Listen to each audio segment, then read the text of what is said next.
I recall as seeing light and dirt. 80-year-old Eric Valentine has been an avid hiker for 20 years, hiking most of the Pacific Crest Trail in Washington, Oregon, and California. He's also on the board of directors of Oregon Parks Forever. But last month on a routine hike, Valentine ended up 60 feet below a trail he'd been walking along just 10 seconds earlier. I knew there was something wrong with my foot and with my neck. A broken ankle and knee, and fractured C1 and C2 vertebrae, which are the closest to the skull. It means it's bad. Michael Valentine is Eric's son. He's also an emergency room nurse at Legacy Salmon Creek. Michael says after Eric's fall, Eric began crawling up the side of the mountain to find help. I heard a voice calling, "Are you all right?" And I shouted, "No, help."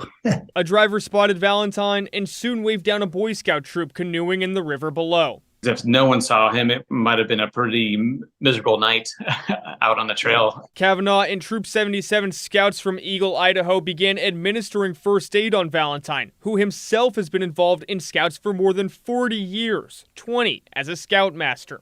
I feel they are the gold standard of scouting as far as being prepared. For 3 hours, Kavanaugh says scouts tended to Valentine's lacerations and stabilized his broken right knee while radioing for help. Eventually, he was life-flighted to Boise for medical treatment.